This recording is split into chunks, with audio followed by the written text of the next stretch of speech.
Chapter 12 सुबह के 1 बजे के करीब वेनिस पॉइंट ड्रेपरियों के बड़े बिस्तर पर नाना और काउंट अभी भी जाग रहे थे। वह 3 दिनों की नाराजगी के बाद उस शाम उसके पास लौटा था। कमरा, जो एक लैंप की रोशनी से मंद रूप से रोशन था, प्यार की गर्म, नम गंध के बीच सो रहा था, जबकि फर्नीचर अपने सफ़ेद लाहौर चांदी के आवरण के साथ अंधेरे में अस्पष्ट और पीला दिखाई दे रहा था। एक पर्दा खींचा गया था, जिससे बिस्तर छाया से भर गया था। एक आह सुनाई दी, फिर एक चुंबन ने चुप्पी को तोड़ा और नाना कंबल से फिसलकर 1 या 2 पल के लिए नंगे पैर बिस्तर के किनारे पर बैठ गई। काउंट ने अपना सिर तकिए पर रख दिया और अंधेरे में रहा। प्रियतम, तुम अच्छे ईश्वर में विश्वास करते हो न? कुछ क्षण सोचने के बाद उसने पूछा। उसका चेहरा गंभीर था, अपने प्रेमी की बाहों को छोड़ने पर वो पवित्र भय से अभिभूत हो गई थी।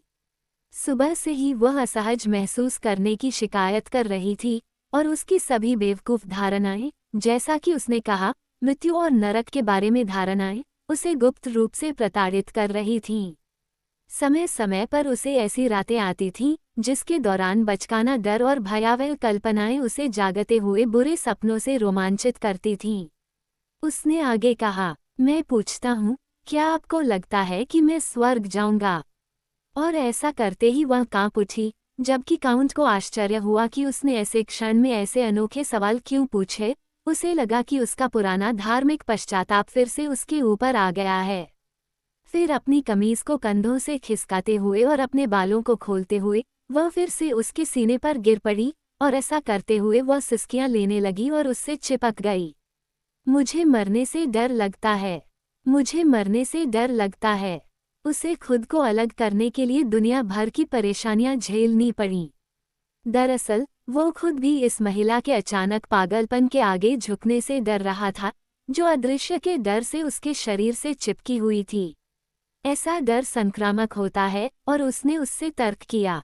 उसका आचरण एकदम सही था, उसे बस खुद को अच्छा आचरण करना था, तभी एक दिन उसे माफ़ी मिल सकती थी। लेकिन उसने अपना सिर हिला दिया। बेशक वो किसी को कोई नुकसान नहीं पहुंचा रही थी, बल्कि वो वजन का पदक पहनने की भी आदत में थी, जिसे वह अपने स्तनों के बीच एक लाल धागे से लटकाकर उसे दिखाती थी। बस ये पहले से तय था कि पुरुषों के साथ बातचीत करने वाली सभी अविवाहित महिलाएं नरक में जाएंगी। उसकी धर्म शिक्षा के कुछ अंश उसे याद आ गए। अगर कोई निश्चित रूप से जानता, लेकिन अफसोस कोई भी निश्चित नहीं था। कोई भी कभी भी कोई जानकारी वापस नहीं लाया। और फिर सच में, अगर पुजारी हर समय मूर्खतापूर्ण बातें कर रहे थे, तो चीज़ों के बारे में खुद को परेशान करना बेवकूफ़ी होगी। फिर भी उसने धार्मिक रूप से अपने पदक को चूमा, जो अभी भी उसकी त्वचा के संपर्क से गर्म था, जैसे कि मृत्यु के खिलाफ आकर्षण के रूप में, जिसके विचार से उसे बर्फीले डर से भर दिया गया था। मुफ्त को उसके साथ ड्रेसिंग रूम में जाना पड़ा, क्योंकि वह एक पल के लिए वहां अकेले होने के विचार से कांप उठी, भले ही उसने दरवाजा खुला छोड़ दिया था। जब वह फिर से लेट गया, तब भी वह कमरे में इधर उधर घूमती रही, इसके कई कोनों में जाती रही और थोड़ी सी भी आवाज़ से चौंक कर कांप उठती रही। एक दर्पण ने उसे रोका और पुराने दिनों की तरह वह अपनी नग्नता के स्पष्ट चिंतन में डूब गई। लेकिन उसके स्तन, उसकी कमर और उसकी जांघों को देखकर उसका डर दोगुना हो गया और उसने अपने चेहरे की हड्डियों पर दोनों हाथों से बहुत धीरे धीरे महसूस करके अंत किया। जब तुम मर जाते हो तो तुम बदसूरत हो जाते हो, उसने जानबूझकर कहा। और उसने अपने गालों को दबाया, अपनी आंखें बड़ी की और अपने जबड़े को नीचे दबाया, ताकि देख सके कि वह कैसी दिखेगी। इस तरह विकृत होकर वह काउंट की ओर मुड़ी। देखो, मेरा सिर बहुत छोटा हो जाएगा, ऐसा ही होगा। इस पर वह चिढ़ गया। तुम पागल हो, बिस्तर पर आओ। उसे लगा कि वह उसे कब्र में देख रहा है, जो 100 साल की नींद से क्षीण हो गई है, और उसने अपने हाथ जोड़े और हकलाते हुए प्रार्थना की। कुछ समय पहले ही धार्मिक भावना ने उसे फिर से जीत लिया था, और अब उसकी आस्था की दैनिक पहुंच ने फिर से उस तीव्र आघात को प्राप्त कर लिया था जो उसे लगभग स्तब्ध कर देता था।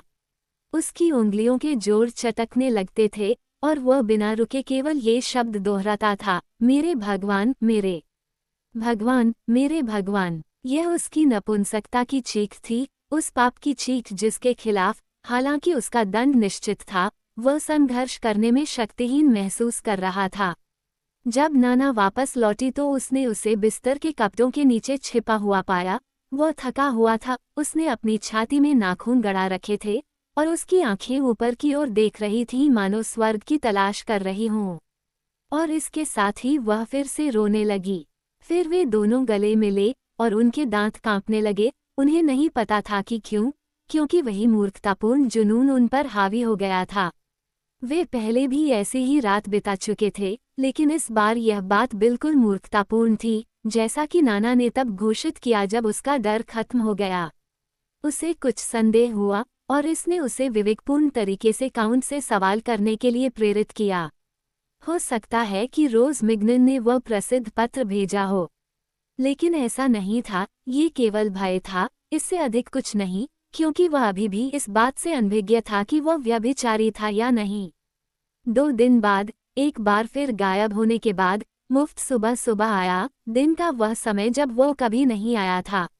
वह गुस्से में था, उसकी आंखें लाल थीं और उसका पूरा शरीर अभी भी एक बड़े आंतरिक संघर्ष से हिल रहा था। लेकिन ज़ोई खुद डरी हुई थी, इसलिए उसने उसकी परेशान हालत पर ध्यान नहीं दिया। वो उससे मिलने के लिए दौड़ी थी और अब रोने लगी। ओह महाशय, अंदर आइए। मैडम कल शाम को लगभग मर ही गई थीं, और जब उन्होंने विस्तृत जानकारी मांगी, ऐसा कुछ हुआ है जिस पर विश्वास करना असंभव है। गर्भपात महाशय। नाना पिछले 3 महीनों से परिवार के साथ रह रही थी। लंबे समय से वह खुद को बहुत ही असहज महसूस कर रही थी और डॉक्टर बोटारेल खुद भी संदेह में थे। लेकिन जब बाद में उन्होंने उसे एक निर्णायक घोषणा की, तो वह उससे इतनी ऊब गई कि उसने अपनी स्थिति को छिपाने के लिए हर संभव कोशिश की। उसकी घबराहट, उसका काला हास्य, कुछ हद तक इस दुर्भाग्यपूर्ण स्थिति से उपजा था, जिसका रहस्य उसने बहुत शर्मिंदगी के साथ छिपाया, जैसा कि एक वेश्या मां को अपनी दुर्दशा को छिपाने के लिए बाध्य होना चाहिए। ये बात उसे एक हास्यास्पद दुर्घटना लगी, जिसने उसे अपनी नज़रों में छोटा बना दिया, और अगर यह बात पता चल जाती तो लोग उसका मजाक उड़ाते। यह एक घटिया मजाक है न? उसने कहा। ये निश्चित रूप से दुर्भाग्य भी है। जब उसे लगा कि उसका अंतिम समय आ गया है, तो वह बहुत ही तीक्ष्ण हो गई। उसके आश्चर्य का कोई अंत नहीं था। उसे लगा कि उसकी यौन अर्थव्यवस्था गड़बड़ा गई है। ये तब भी बच्चे पैदा करती है, जब कोई उन्हें नहीं चाहता और जब कोई इसका इस्तेमाल किसी और काम के लिए करता है। प्रकृति ने उसे झुंझलाहट की ओर धकेल दिया। आनंद के पेशे में गंभीर मातृत्व का आभास, चारों ओर फैली हुई मौतों के बीच जीवन का यह उपहार उसे झुंझलाहट की ओर ले गया। कोई बिना इस सारे उपद्रव के कल्पना के अनुसार खुद को क्यों नहीं निपटा सकता?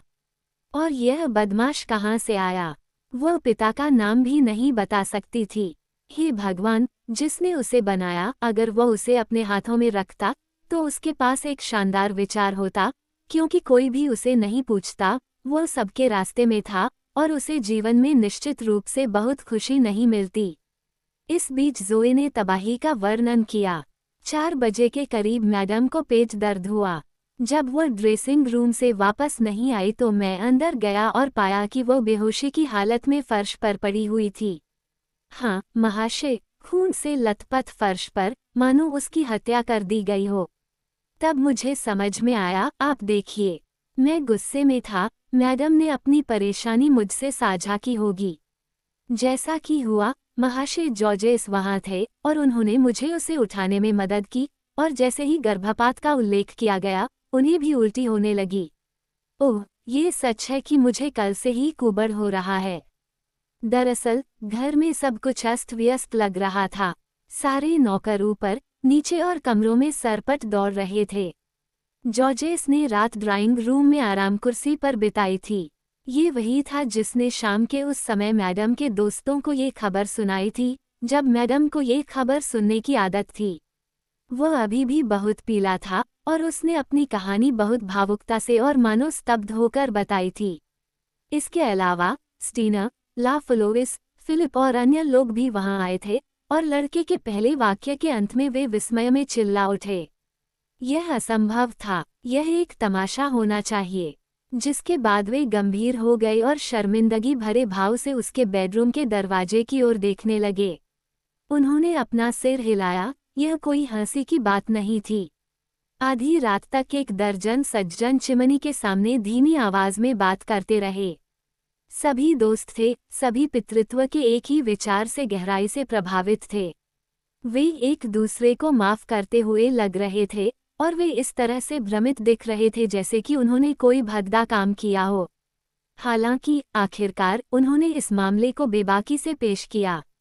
इसमें उनका कोई लेना देना नहीं था, गलती उसकी थी। नाना कितनी शानदार थी, है न? कोई कभी विश्वास नहीं कर सकता था कि वह ऐसा दिखावा कर सकती है। और इसके साथ ही वे एक एक करके चले गए, दबे पांव चलते हुए, मानो मौत के किसी ऐसे कक्ष में जहां आप हंस नहीं सकते। फिर भी, महाशय, ऊपर आ जाए, ज़ोई ने मुफेट से कहा। मैडम अब पहले से बेहतर हैं और आपसे मिलेंगी। हम डॉक्टर का इंतजार कर रहे हैं, जिन्होंने आज सुबह वापस आने का वादा किया था। महिला की नौकरानी ने जॉर्जेस को घर वापस सोने के लिए राजी कर लिया था और ऊपर ड्राइंग रूम में सिर्फ सेटिन ही रह गई थी। वह एक सोफे पर लेटी हुई थी, सिगरेट पी रही थी और छत को देख रही थी।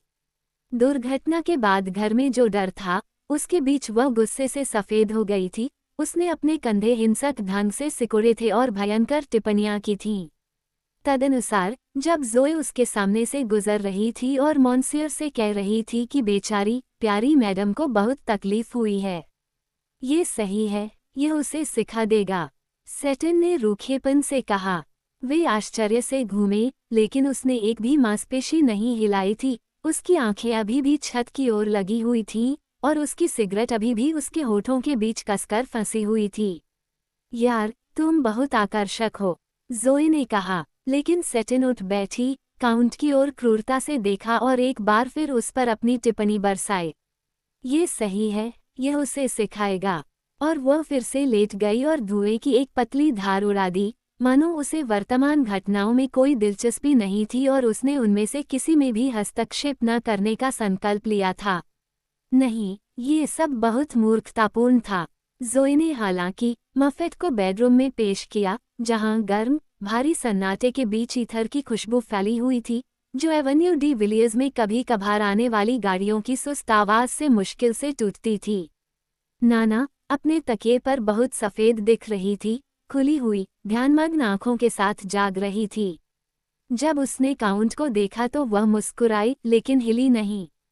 आह, प्यारे पालतू, वह धीरे से बुदबुदाए। मैंने सचमुच सोचा था कि मैं तुम्हें फिर कभी नहीं देख पाऊंगी। फिर जब वह उसके बालों को चूमने के लिए आगे झुका, तो वह उसके प्रति कोमल हो गई और बच्चे के बारे में खुलकर बोलने लगी, मानो वह उसका पिता हो। मैंने कभी तुमसे कहने की हिम्मत नहीं की, मुझे इस बात से बहुत खुशी हुई। ओह, मैं इसके बारे में सपने देखा करता था, मुझे तुम्हारे लायक बनना चाहिए था। और अब कुछ भी नहीं बचा है। अच्छा, शायद यही सबसे अच्छा है। मैं तुम्हारे जीवन में कोई बाधा नहीं लाना चाहता। पितृत्व की इस कहानी से चकित होकर वह अस्पष्ट वाक्यांशों को हकलाने लगा। उसने एक कुर्सी ली और बिस्तर के पास बैठ गया, एक हाथ कंबल पर टिका दिया। फिर युवती ने उसके उग्र भाव को देखा, उसकी आंखों में खून की लाली, उसके होठों पर बुखार की वजह से कंपन हो रहा था। तो फिर क्या बात है?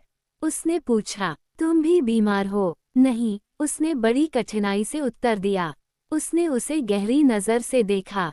फिर उसने ज़ोए को जाने का इशारा किया, क्योंकि वह दवा की बोतलें रखने में व्यस्त थी। और जब वे अकेले थे, तो उसने उसे अपने पास खींच लिया और फिर पूछा, क्या बात है तुम्हें, डार्लिंग?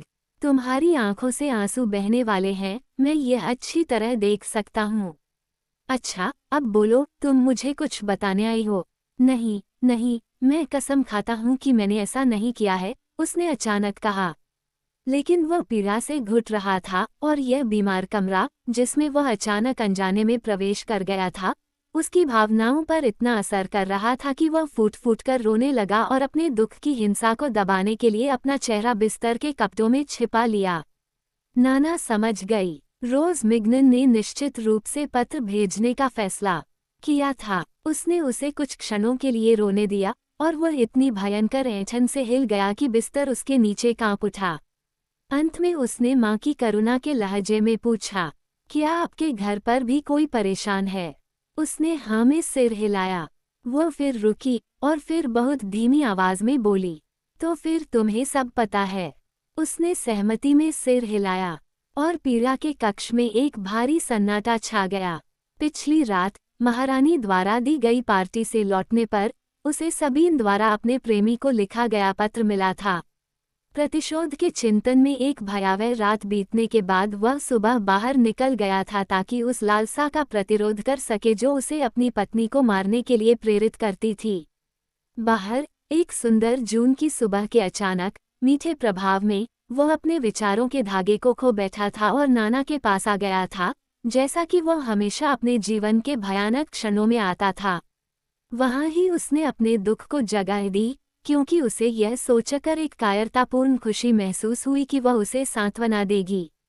अब देखो, शांत रहो, युवती ने आगे कहा, साथ ही साथ बहुत दयालु भी बन गई।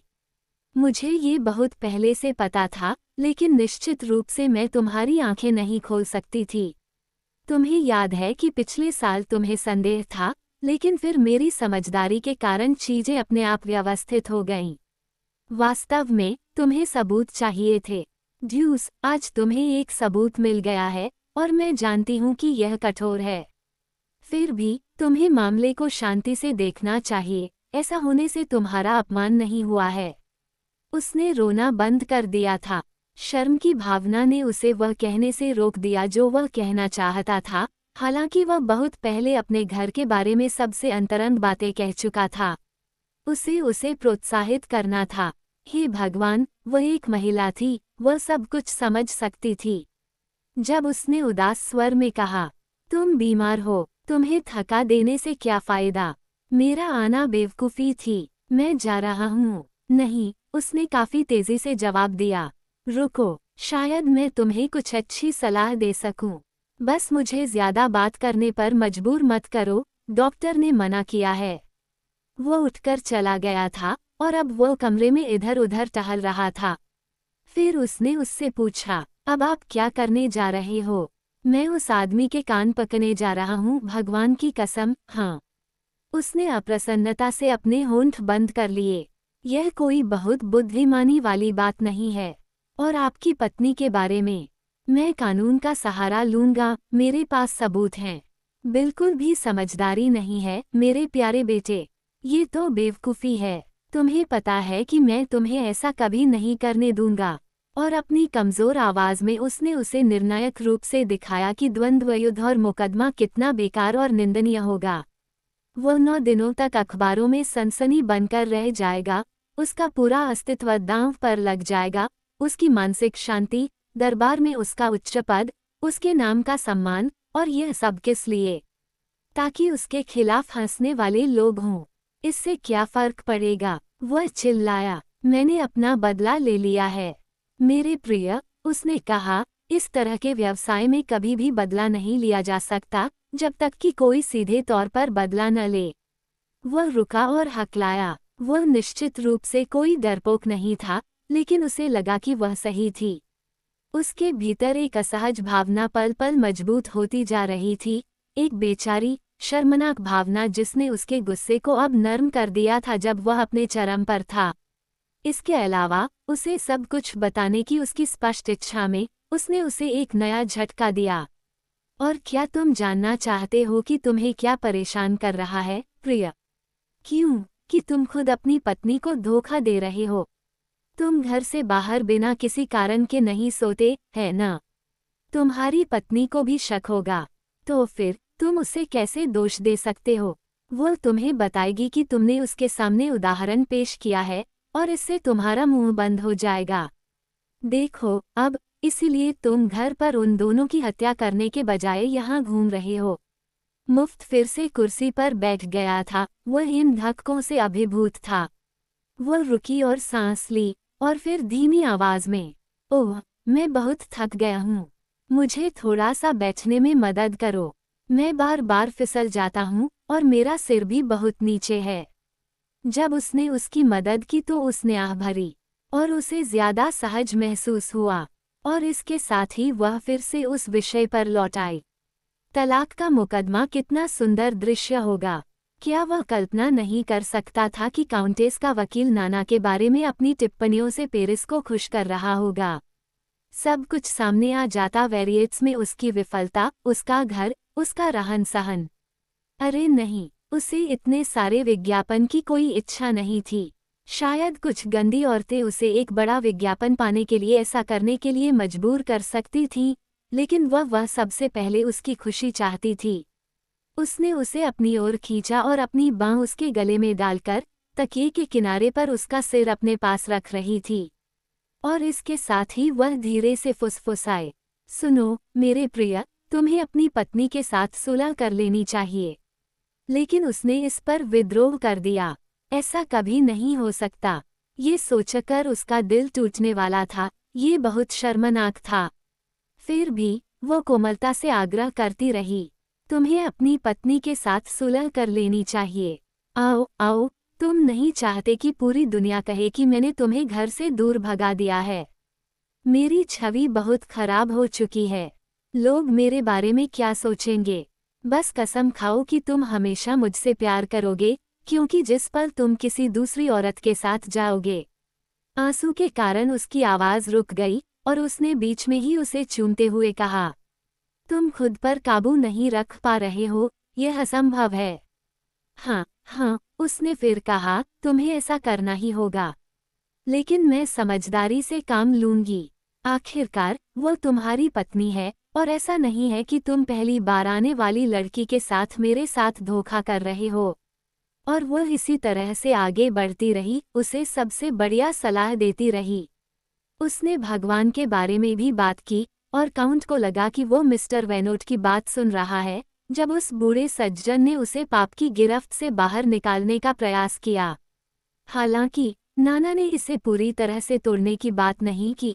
उसने दयालु अच्छे स्वभाव का उपदेश दिया और सुझाव दिया कि जैसा कि एक प्यारे अच्छे बूढ़े आदमी को चाहिए, उसे अपना ध्यान अपनी पत्नी और अपनी मालकिन के बीच बांट देना चाहिए, ताकि वे सभी एक शांत जीवन का आनंद उठा सकें, किसी भी तरह की परेशानी से रहित। वास्तव में अस्तित्व के अपरिहार्य दुखों के बीच एक सुखद नींद की प्रकृति में उनका जीवन बिल्कुल नहीं बदलेगा। वो अभी भी उसके दिल का छोटा आदमी होगा। केवल वो उसके पास थोड़ा कम बार आएगा और काउंटेस को उसके साथ नहीं बिताई गई रातें देगा। वो अपनी ताकत के अंत तक पहुंच गई थी और अपनी सांसों में बोलते हुए चली गई, उसके बाद मुझे लगेगा कि मैंने अच्छा काम किया है और तुम मुझसे और भी अधिक प्यार करोगे। चारों ओर सन्नाटा पसरा हुआ था। वो अपनी आंखें बंद करके तकिए पर लेटी हुई थी। काउंट धैर्यपूर्वक उसकी बातें सुन रहा था। वह नहीं चाहता था कि वह थक जाए। एक पूरा मिनट बीत गया, फिर उसने अपनी आंखें खोली और बुदबुदाया, इसके अलावा पैसे के बारे में क्या ख्याल है? अगर आपको गुस्सा आए और आप कानूनी लड़ाई लड़े तो आप पैसे कहाँ से लाएंगे? लेबर डेट कल बिल के लिए आई थी। जहाँ तक मेरा सवाल है, मैं सब कुछ खो चुका हूँ, अब मेरे पास पहनने के लिए कुछ भी नहीं है। फिर उसने अपनी आंखें फिर से बंद कर ली और एक मरे हुए आदमी की तरह दिखने लगी। मुफ्त के माथे पर गहरी पीड़ा की छाया छा गई थी। इस आघात के कारण वह कल से ही पैसे की उन परेशानियों को भूल गया था जिनसे वह बच नहीं सकता था। इसके विपरीत औपचारिक वादों के बावजूद एक बार नवीनीकरण के बाद 1 लाख फ्रैंक का बिल प्रचलन में आ गया था, और लिबोर्डेट ने इस बारे में बहुत दुखी होने का नाटक करते हुए सारा दोष फ्रांसिस पर डाल दिया, ये घोषणा करते हुए कि वह फिर कभी किसी अशिक्षित व्यक्ति के साथ इस तरह के मामले में खुद को शामिल नहीं करेगा। भुगतान करना आवश्यक था, क्योंकि काउंट कभी भी अपने हस्ताक्षर का विरोध नहीं होने देगा। फिर नाना की अनोखी मांगों के अलावा उसके घर के खर्चे असाधारण रूप से उलझ गए थे। लेस फॉन्डेट से लौटने पर काउंटेस ने अचानक विलासिता के लिए स्वाद, सांसारिक सुखों की लालसा प्रकट की थी, जो उनके भाग्य को खा रही थी। उसकी विनाशकारी सनक के बारे में चर्चा होने लगी। उनके पूरे घर का प्रबंधन बदल गया था, और रूए मिरोमेस्निल में पुराने घर को पूरी तरह से बदलने में 5 लाख फ्रैंक बर्बाद हो गए थे। फिर वहाँ बहुत ही शानदार गाउन थे और बड़ी रकम गायब हो गई, बर्बाद हो गई या शायद दे दी गई, बिना उनके बारे में कभी सपने में भी सोचे। 2 बार मुफ्त ने इसका जिक्र करने की हिम्मत की, क्योंकि वह ये जानने के लिए उत्सुक था कि पैसे कहाँ गए, लेकिन इन मौक़ों पर वह मुस्कुराई थी और उसे इतने अनोखे भाव से देखा था कि वह उससे आगे पूछताछ करने की हिम्मत नहीं कर पाया, क्योंकि उसे डर था कि कहीं कोई बहुत स्पष्ट जवाब न मिल जाए। अगर वह नाना से उपहार के रूप में डेगुनेट को दामाद के रूप में ले रहा था तो यह मुख्य रूप से इस उम्मीद से था कि वह एस्टेले के दहेज को 2 लाख फ्रैंक तक कम कर सकेगा और फिर वह बाकी के बारे में एक ऐसे युवक के साथ कोई भी व्यवस्था करने के लिए स्वतंत्र होगा जो अभी भी इस अप्रत्याशित विवाह में खुश था। फिर भी पिछले हफ्ते लेबोर्डेट के 100,000 फ्रैंक पाने की तत्काल ज़रूरत के कारण मुफेट सिर्फ एक ही उपाय सोच पाया था, जिससे वह पीछे हट गया। वह उपाय था कि वह बोडेस को बेच दे, जो एक शानदार संपत्ति है जिसकी कीमत 5 लाख है, जिसे उसके चाचा ने हाल ही में काउंटेस को छोड़ा था। हालांकि उसका हस्ताक्षर जरूरी था और वह खुद डीड की शर्तों के अनुसार काउंटेस की अनुमति के बिना संपत्ति को अलग नहीं कर सकती थी। एक दिन पहले ही उसने अपनी पत्नी से इस हस्ताक्षर के बारे में बात करने का निश्चय किया था, और अब सब कुछ बर्बाद हो चुका था। ऐसे समय में वह इस तरह के समझौते को कभी स्वीकार नहीं करेगा। इस विचार ने व्यभिचार के भयावह अपमान में कड़वाहट को और बढ़ा दिया।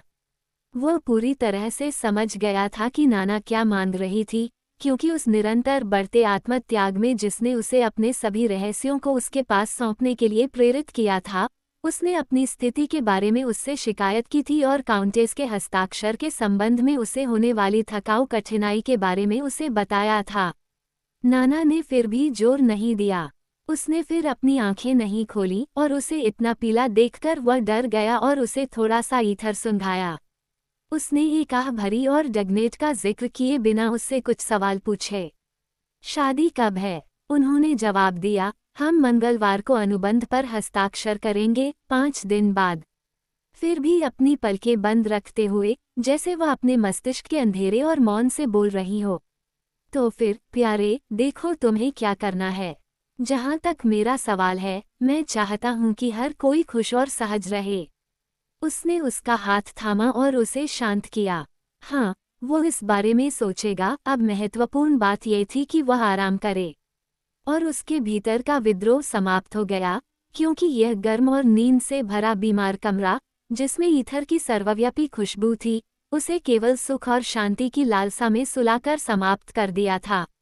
उसका सारा पुरुषत्व, जो पहले गलत कामों से पागल हो चुका था, उस गर्म बिस्तर और उस पीड़ित महिला के पड़ोस में उससे दूर चला गया था, जिसे वह उसकी ज्वरग्रस्त गर्मी और याद किए गए आनंद के प्रभाव में पाल रहा था। वो उसके ऊपर झुका और उसे अपने आलिंगन में जकड़ लिया, जबकि उसकी अविचलित विशेषताओं के बावजूद उसके होठों पर एक नाजुक, विजयी मुस्कान थी। लेकिन डॉक्टर बाउट्रेल ने अपनी उपस्थिति दर्ज कराई। अच्छा, और यह प्यारी बच्ची कैसी है? उसने मुफ्त से, जिसे वह उसका पति मानता था, आत्मीयता से पूछा। अच्छा, लेकिन हमने उसे बोलने पर मजबूर कर दिया है। डॉक्टर दिखने में बहुत सुंदर था और अभी भी जवान था। दुनिया भर में उसकी अच्छी खासी प्रैक्टिस थी और वह स्वभाव से बहुत खुशमिजाज था और उन महिलाओं के साथ दोस्ताना तरीके से हंसी मजाक करने के लिए हमेशा तैयार रहता था। हालांकि वह कभी भी उनसे आगे नहीं जाता था। वह बहुत ऊंची फीस लेता था और उन्हें बहुत समय पर भुगतान करवाता था। इसके अलावा वह बहुत ही मामूली मौक़ों पर उनसे मिलने के लिए खुद को तैयार कर लेता था और नाना, जो हमेशा मौत के डर से कांपती रहती थी, उसे हफ्ते में 2 या 3 बार बुलाती और उत्सुकता से उसे छोटी छोटी बचपन की बीमारियां बताती, जिन्हें वह मज़ेदार गपशप और मूर्खतापूर्ण किस्सों के साथ ठीक कर देता। सभी महिलाएं उससे प्यार करती थीं, लेकिन इस बार छोटी बीमारी गंभीर थी। मुफ्त बहुत दुखी होकर पीछे हट गया। अपने बेचारे नाना को इतना कमज़ोर देखकर अब उसकी एकमात्र भावना कोमलता की थी। जब वो कमरे से बाहर जा रहा था तो उसने उसे वापस आने का इशारा किया और उसे चूमने के लिए अपना माथा आगे बढ़ाया। धीमी आवाज में और चंचल धमकी भरे अंदाज में उसने कहा, तुम्हें पता है कि मैंने तुम्हें क्या करने की इजाज़त दी है? अपनी पत्नी के पास वापस चले जाओ, नहीं तो सब कुछ खत्म हो जाएगा और मैं नाराज़ हो जाऊंगा। काउंटेस सबाइन को चिंता थी कि उसकी बेटी की शादी का अनुबंध मंगलवार को हस्ताक्षरित किया जाना चाहिए ताकि पुनर्निर्मित घर, जहां अभी भी पेंट सूख नहीं पाया था, को भव्य समारोह के साथ फिर से खोला जा सके। सभी प्रकार के सेटों में 500 निमंत्रण लोगों को जारी किए गए थे।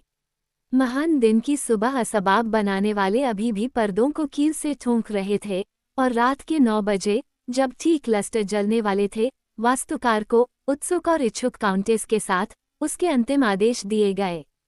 यह उन वसंत उत्सवों में से एक था, जिसका अपना एक नाजुक आकर्षण होता है। जून की रातों की गर्मी के कारण, बड़े ड्राइंग रूम के 2 दरवाजे खोलना और बगीचे के रेतीले रास्तों तक डांसिंग फ्लोर को फैलाना संभव हो गया था। जब पहले मेहमान आए और काउंटेस ने दरवाजे पर उनका स्वागत किया, तो वे निश्चित रूप से चकित हो गए। किसी को केवल अतीत के ड्राइंग रूम को याद करना था, जिसके माध्यम से काउंटेस मुफ्त की बर्फीली, भूतिया उपस्थिति फड़फड़ाती थी। वह प्राचीन कमरा जो अपने विशाल प्रथम साम्राज्य महोगनी फर्नीचर, अपने पीले मखमली पर्दों, अपनी फफूंदयुक्त छत के साथ धार्मिक तपस्या के माहौल से भरा हुआ था, जिसके माध्यम से नमी सोख ली गई थी।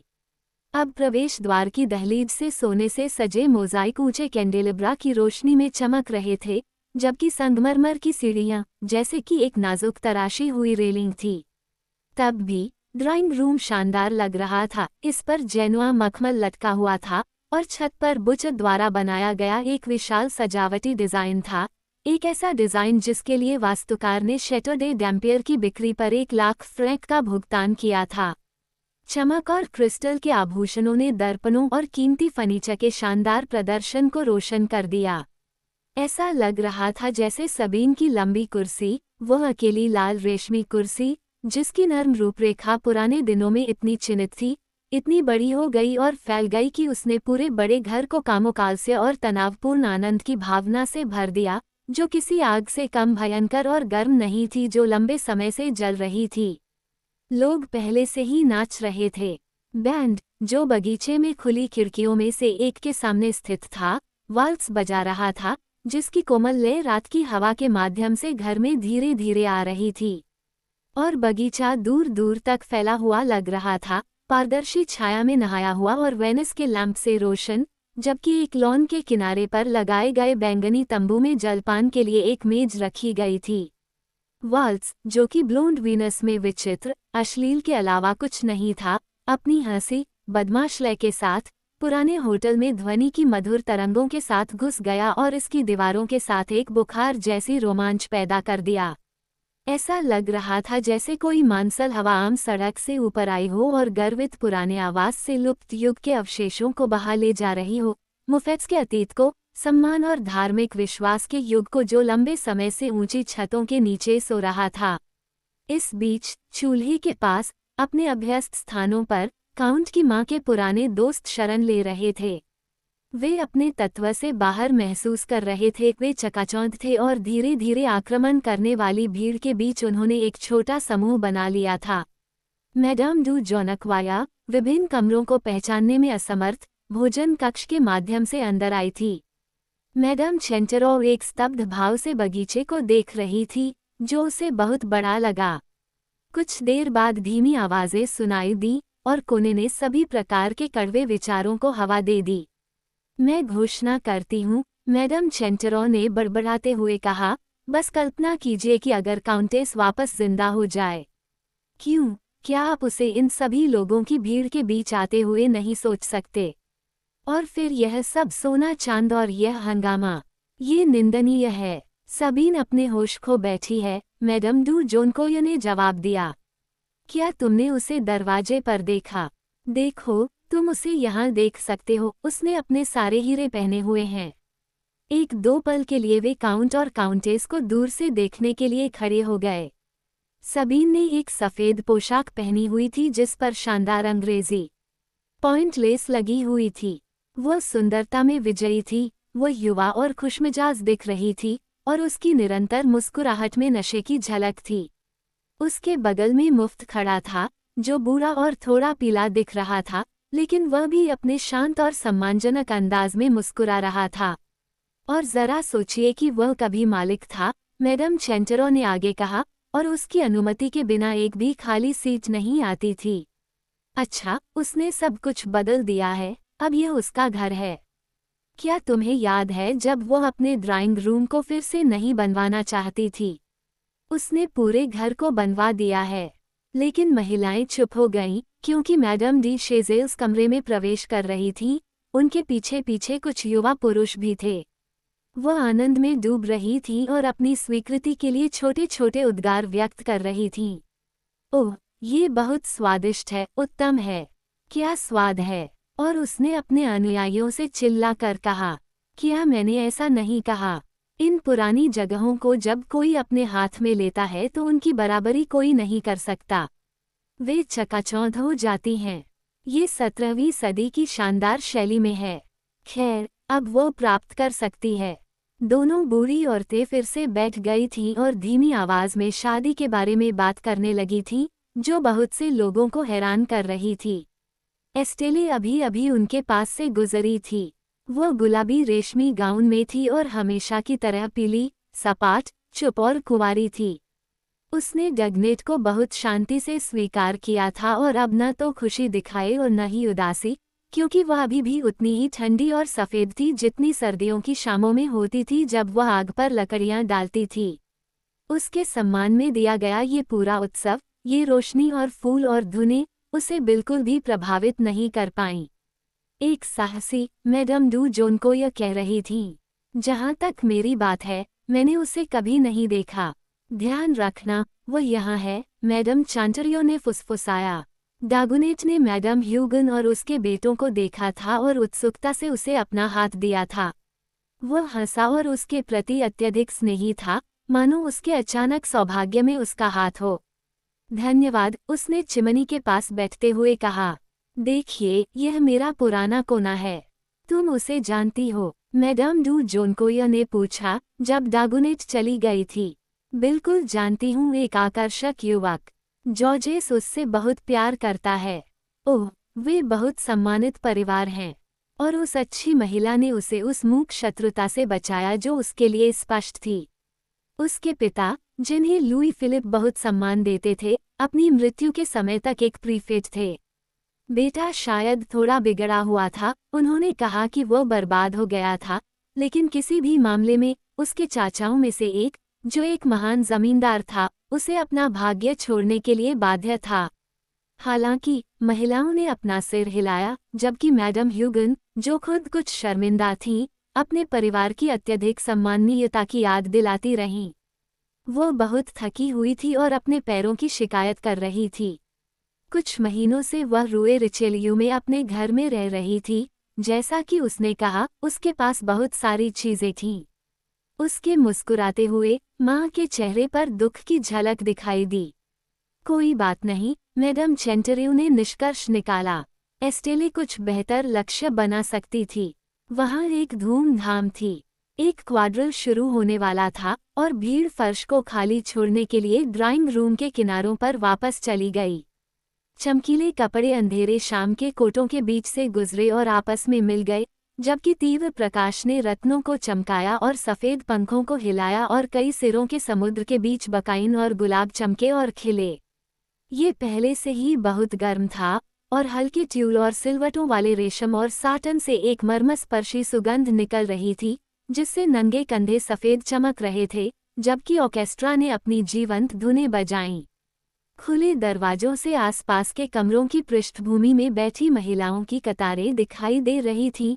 वे एक विवेकपूर्ण मुस्कान बिखेर रही थीं, उनकी आंखें चमक रही थीं और वे सुंदर मुंह बना रही थीं क्योंकि उनके पंखों की सांस उनके चेहरों को सहला रही थी। और मेहमान अभी भी आते रहे और एक नौकर उनके नाम की घोषणा करता रहा, जबकि सज्जन लोग धीरे धीरे आसपास के समूहों के बीच आगे बढ़ते रहे, महिलाओं के लिए जगह खोजने की कोशिश करते रहे, जो अपनी बाहों पर मुश्किल से लटकी हुई थीं और दूर किसी खाली कुर्सी की तलाश में आगे की ओर खींची हुई थीं। घर भरता रहा और क्रिनोलिन स्कर्ट एक दूसरे से चिपक कर हल्की सी सरसराहट की आवाज के साथ जम गईं। ऐसे कोने थे जहां लेस, गुच्छों और पफ्स का एक मिश्रण पूरी तरह से रास्ता रोक देता था, जबकि बाकी सभी महिलाएं प्रतीक्षा में खड़ी थीं, विनम्रता से शांत और अविचल रूप से शालीन, जैसे कि इन चकाचौंध भरी भीड़ में भाग लेने वाले लोग होते हैं। इस बीच बगीचे के उस पार जोड़े, जो बड़े ड्राइंग रूम की बंद हवा से बचकर खुश थे, वेनिस के लैंप की गुलाबी चमक के नीचे भटक रहे थे और छायादार कपड़े लॉन के किनारे पर फड़फड़ा रहे थे, मानो क्वाड्रल के संगीत के साथ लयबद्ध समय में, जो पेड़ों के पीछे मधुर और दूर की आवाज में सुनाई दे रहा था। स्टीनर की मुलाकात अभी अभी फूकारामोंट और ला फलोइस से हुई थी, जो बुफे के सामने एक गिलास शैंपेन पी रहे थे। ये बहुत ही बुद्धिमानी भरा काम है, ला फलोइस ने बैंगनी रंग के तंबू का जायजा लेते हुए कहा, जिसे सोने के रंग के भालों से सहारा दिया गया था। आप खुद को जिंजरब्रेड मेले में कल्पना कर सकते हैं। बस यही है जिंजरब्रेड मेला। इन दिनों वह लगातार मजाकिया लहजे में बात करता रहता था और ऐसे युवक की तरह पेश आता था जिसने हर नश्वर चीज का दुरुपयोग किया है और अब उसके लिए गंभीरता से लेने लायक कुछ भी नहीं रह गया है। बेचारा वेंडेवरेस कितना हैरान होगा अगर वह वापस आ जाए, फूकारामोंट ने बड़बड़ाया। तुम्हें याद है कि कैसे वह वहां आग के सामने ऊब के मारे लगभग मर गया था। हे भगवान, यह कोई हंसी की बात नहीं थी। वेंडेवज़ो, उसे जाने दो, वह एक खोया हुआ खून है, ला फलोइस ने घृणा से कहा। उसने खुद को बहुत अच्छी तरह से चुना, उसने किया, अगर उसे लगा कि वो हमें अपने भुने हुए मांस की कहानी सुनाकर चौंका सकता है। अब कोई भी व्यक्ति इसका जिक्र नहीं करता। मिटा दिया गया, खत्म कर दिया गया, दफना दिया गया, यही वेंडेवर्स के साथ समस्या है। अगले आदमी के लिए यहाँ है। फिर जब स्टीनर ने उनसे हाथ मिलाया, तुम्हें पता है नाना अभी अभी आई हैं। ओह मेरे बच्चों, यह एक राजकीय प्रवेश था। ये किसी भी चीज के लिए बहुत शानदार था। सबसे पहले उसने काउंटेस को चूमा, फिर जब बच्चे आए तो उसने उन्हें अपना आशीर्वाद दिया और डगनेट से कहा, सुनो पॉल, अगर तुम लड़कियों के पीछे भागोगे तो तुम्हें इसके लिए मुझे जवाब देना होगा। क्या तुम्हारा मतलब है कि तुमने यह नहीं देखा? ओह, ये स्मार्ट था, एक सफलता, अगर तुम चाहो तो। बाकी दो लोग उसकी बातें खुले मुंह से सुन रहे थे और आखिर में जोर से हंस पड़े। वह मंत्रमुग्ध था और खुद को अपने सबसे अच्छे मूड में महसूस कर रहा था। तुम्हें लगा कि यह सच में हुआ है न? धिक्कार है, क्योंकि नाना ने ही यह रिश्ता पक्का किया है। वैसे भी वह परिवार का ही एक सदस्य है। युवा ह्यूगन्स गुजर रहे थे और फिलिप ने उसे चुप करा दिया, और इसके साथ ही उन्होंने पुरुष दृष्टिकोण से विवाह के बारे में बातचीत की। जॉर्जेस ला फलोइस से एक किस्सा सुनाने के लिए नाराज था। निश्चित रूप से नाना ने अपने पुराने प्रेमियों में से एक को दामाद के रूप में मुफ्त को धोखा दिया था, लेकिन ये सच नहीं था कि वह कल ही डगनेट के साथ बिस्तर पर थी। फूकारामोंट ने अपने कंधों को सिकोड़ने का साहस किया। क्या कोई कभी बता सकता है कि नाना कब किसी के साथ बिस्तर पर थी? लेकिन जॉर्जेस उत्साहित हो गया और उसने जवाब दिया, मैं बता सकता हूँ सर। जिससे वे सभी हंस पड़े। एक शब्द में, जैसा कि स्टीनर ने कहा, ये सब बहुत ही अजीबोगरीब मामला था। धीरे धीरे भीड़ ने बुफे पर कब्जा कर लिया और फिर भी साथ साथ रहते हुए उन्होंने अपनी जगह खाली कर दी। ला फलोइस ने महिलाओं को बेशर्मी से घूरा, जैसे कि वह खुद को मेबल मान रहा हो। बगीचे की सैर के अंत में छोटे से बैंड को आश्चर्य हुआ कि मिस्टर वेनोट व्यस्तता से डगनेट से बात कर रहे थे और इसके साथ ही उन्होंने कुछ सरल बातचीत की जिससे वे बहुत खुश हो गए। वो उसे कबूल कर रहा था, उसे दुल्हन की रात के बारे में सलाह दे रहा था। कुछ देर बाद वे ड्राइंग रूम के एक दरवाजे के सामने वापस आ गए, जिसके अंदर एक पोल्का जोड़ों को इधर उधर घुमा रहा था, जब तक कि वे पुरुषों की भीड़ के बीच अपने पीछे एक निशान नहीं छोड़ रहे थे। बाहर से आने वाली हवा के हल्के झोंकों में मोमबत्तियां चमक उठीं और जब एक पोशाक माप की रटटट के साथ तैरती हुई आई, तो हवा के एक छोटे से झोंके ने चमकती हुई गर्मी को ठंडा कर दिया जो चमक से नीचे बह रही थी। हे भगवान, वहाँ ठंड नहीं है, ला फलोइस ने बड़बड़ाया। बगीचे की रहस्यमयी छाया से बाहर आने के बाद वे पलकें झपकाते रहे। फिर उन्होंने एक दूसरे को मार्क्विस डे चौड की ओर इशारा किया, जहां वह अलग खड़ा था। उसका लंबा शरीर उसके चारों ओर नंगे कंधों पर खड़ा था। उसका चेहरा पीला और बहुत कठोर था, और उसके सफ़ेद बालों के नीचे वो बहुत गरिमापूर्ण भाव लिए हुए था। काउंट मुफ्त के आचरण से आहत होकर उसने सार्वजनिक रूप से उसके साथ सभी संबंध तोड़ लिए थे और घर में फिर कभी पैर न रखने का फैसला किया था।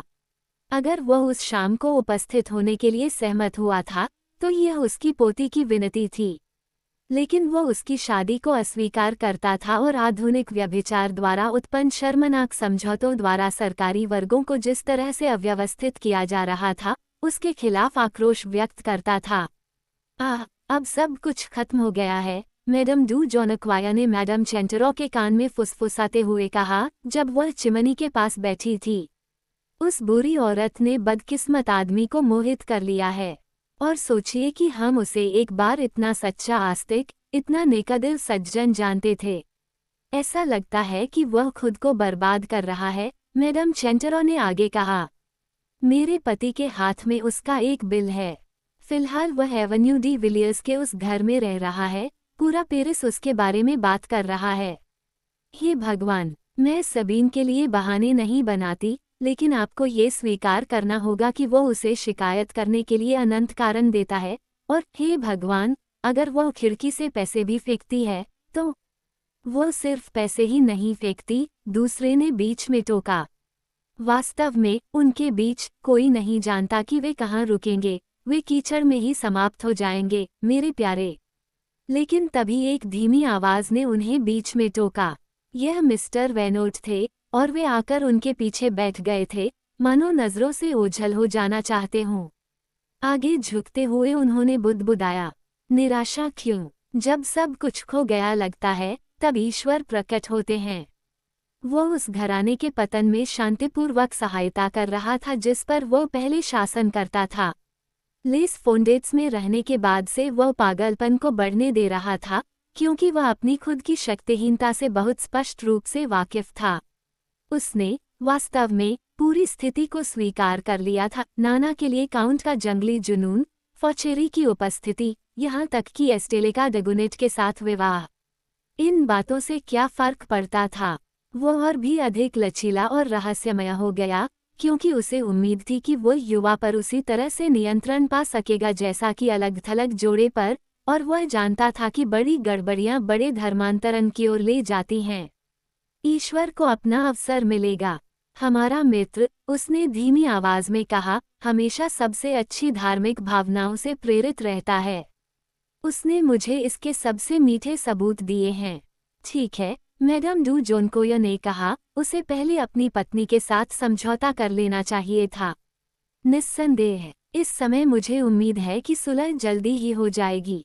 इस पर दोनों बूढ़ी महिलाओं ने उससे पूछताछ की, लेकिन वह फिर से बहुत विनम्र हो गया। उसने कहा, स्वर्ग को काम करने देना चाहिए। काउंट और काउंटेस को फिर से साथ लाने में उसकी पूरी इच्छा एक सार्वजनिक बदनामी से बचने की थी, क्योंकि धर्म में मर्यादा का सम्मान किए जाने पर कई गलतियां बर्दाश्त की जाती हैं। वास्तव में, मैडम डू जोनकोय ने फिर कहा, आपको एक साहसी व्यक्ति के साथ इस मिलन को रोकना चाहिए था।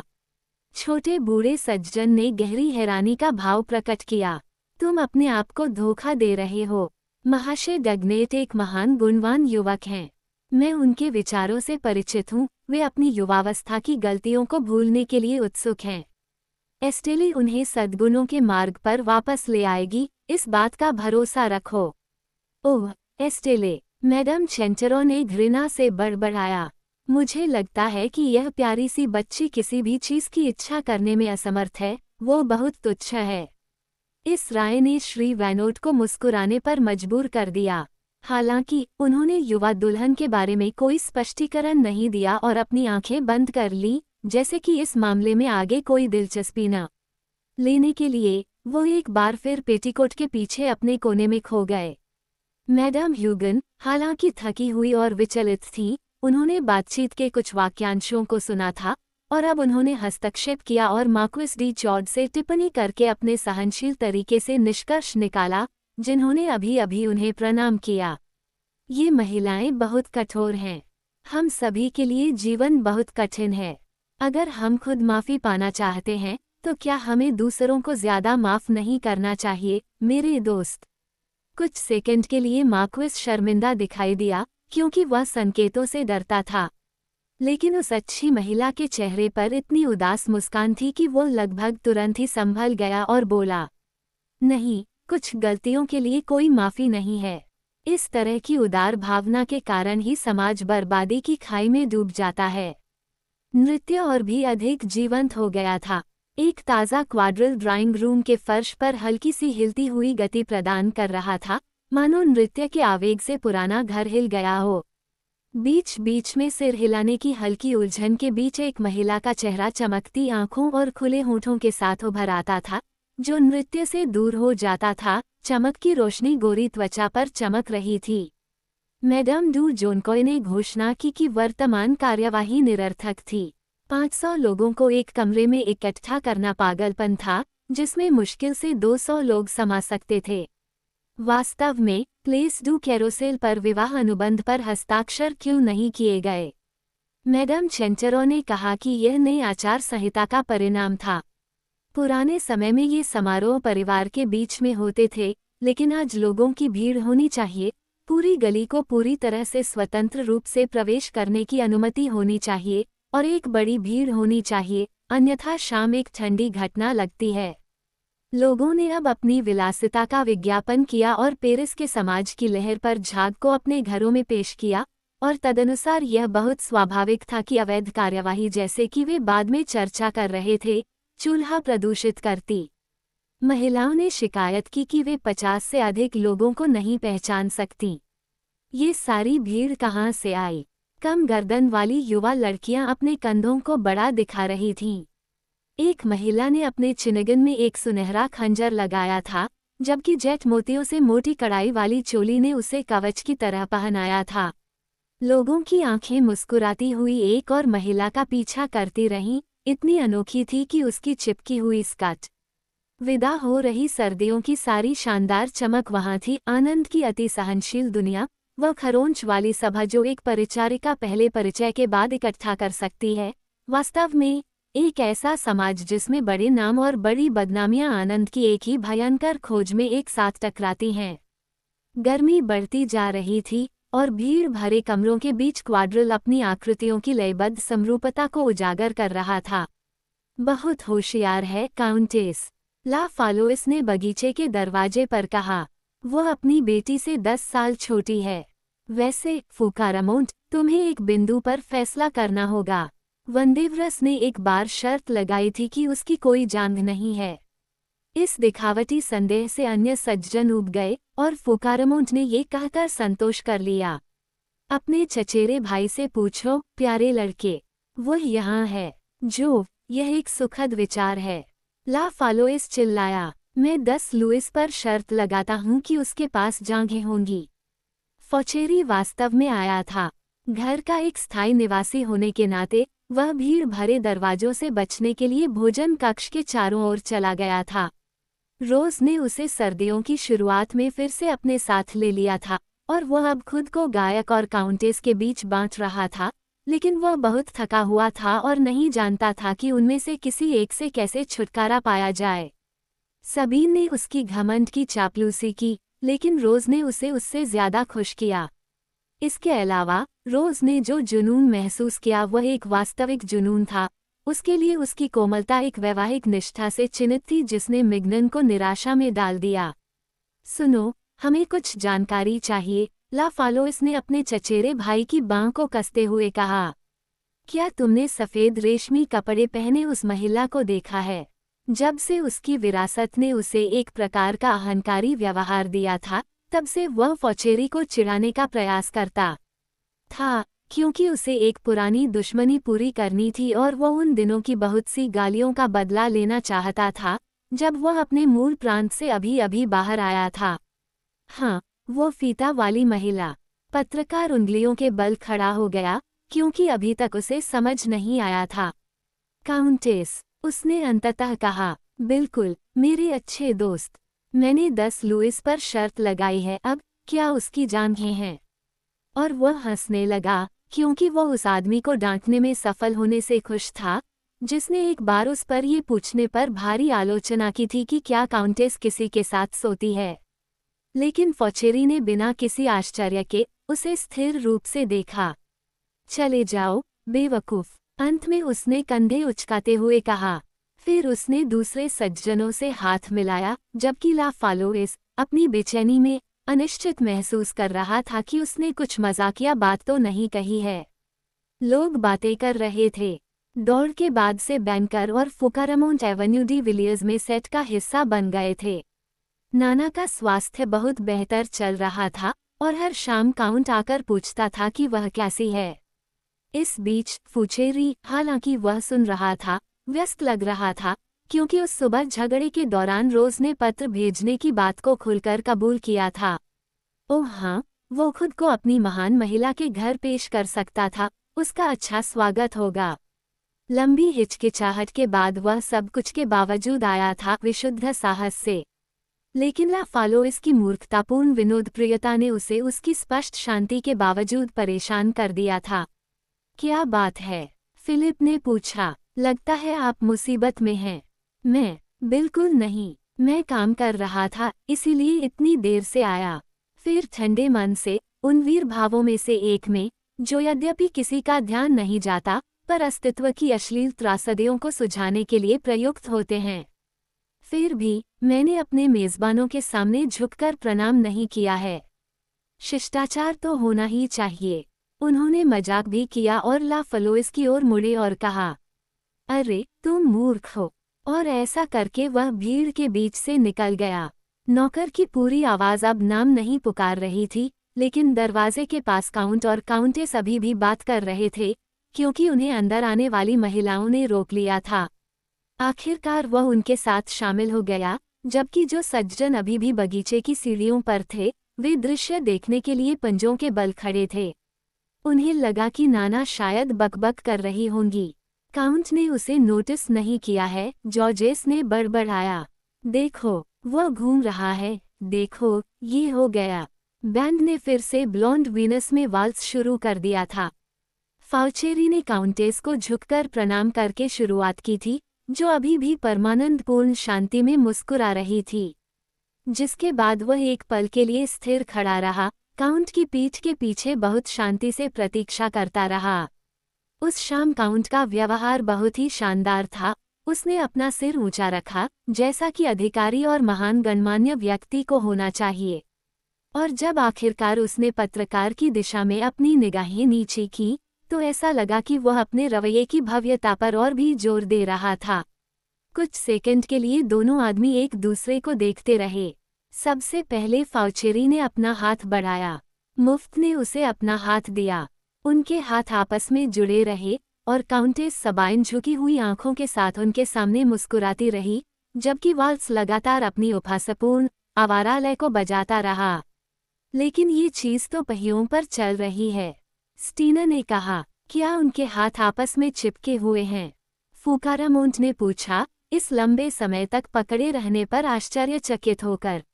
एक ऐसी याद जिसे वह भूल नहीं पाया था, फेंचरी के पीले गालों पर एक हल्की चमक ले आई, और उसकी मन की आंखों में उसने देखा कि प्रॉपर्टी रूम हरे रंग की धुंधलके में नहाया हुआ था और धूल से भरा हुआ था। और मफेट वहां था, हाथ में अंडे का प्याला लिए, अपने संदेह का चतुराई से उपयोग कर रहा था। इस समय मफेट को अब कोई संदेह नहीं था, और उसकी गरिमा का आखिरी निशान भी बर्बाद हो रहा था। फुचेरी का डर दूर हो गया था, और जब उसने काउंटेस की स्पष्ट प्रसन्नता देखी तो उसे हंसने की इच्छा हुई। उसे यह चीज हास्यास्पद लगी। आहा, आखिरकार वह यहाँ है। ला फालोइस चिल्लाया, जिसने मजाक करना तब भी नहीं छोड़ा जब उसे लगा कि यह अच्छा है। क्या तुमने नाना को वहां आते देखा है? अपनी जबान संभालो, बेवकूफ, फिलिप ने बुदबुदाया। लेकिन मैं तुम्हें बताता हूँ, ये नाना है। वे उसके लिए वाल्स बजा रहे हैं, भगवान की कसम। वह अपनी एंट्री कर रही है, और वह सुलह में भाग लेती है, वह शैतानी करती है। क्या तुम उसे नहीं देखते? वो उन तीनों को अपने दिल से लगा रही है, मेरी चचेरी बहन फौचेरी, मेरी चचेरी बहन और उसका पति, और वो उन्हें अपनी प्यारी बिल्लियां कह रही है। ओह, वे पारिवारिक दृश्य मुझे एक मोड़ देते हैं। एस्टेले ऊपर आ गई थी, और फाउचेरी ने उसकी तारीफ की, जबकि वह गुलाबी रंग की पोशाक में खड़ी थी, एक मूक बच्चे की तरह आश्चर्यचकित नज़र से उसे देख रही थी और लगातार अपने पिता और माँ की तरफ देख रही थी। डैगनेट ने भी पत्रकार के साथ हाथ मिलाया। साथ में वे एक मुस्कुराते हुए समूह में शामिल हो गए, जबकि एम. वेनोट उनके पीछे से फिसलते हुए आए। उन्होंने एक धन्य भाव के साथ उन पर गर्व किया और उन्हें अपनी पवित्र मिठास में लपेट लिया, क्योंकि वह आत्मत्याग के इन अंतिम क्षणों में आनंदित थे जो अनुग्रह के साधन तैयार कर रहे थे। लेकिन वाल्ट्ज अभी भी अपनी झूमती, हंसती, कामुक धुन पर थिरक रहा था। ये पुराने घर में उमड़ती हुई लहर की तरह मस्ती के जीवन की एक तीखी निरंतरता की तरह था। बैंड ने अपनी छोटी बांसुरियों से तेज धुनें बजाईं, उनके वायलिन ने और भी मधुर स्वर निकाले।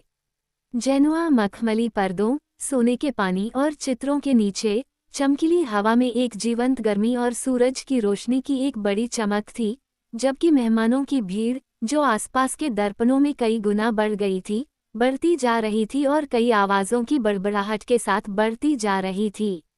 बैठी हुई महिलाओं की मुस्कुराहट के बीच कमर पर हाथ रखे ड्राइंग रूम के चारों ओर घूमने वाले जोड़ों ने फर्श की कंपन को और भी बढ़ा दिया। बगीचे में वेनिस के लालटेन से एक मंद, ज्वलंत चमक गिर रही थी और दूर के छोर पर चलने वाले रास्तों के आसपास हवा की तलाश में घूम रहे अंधेरे छायाओं पर लौ का एक दूर का प्रतिबिंब फेंक रही थी। और दीवारों का कांपना और रोशनी की यह लाल चमक एक महान अंतिम आग की ओर इशारा कर रही थी, जिसमें एक प्राचीन सम्मान का ताना बाना हर तरफ से टूट रहा था और जल रहा था।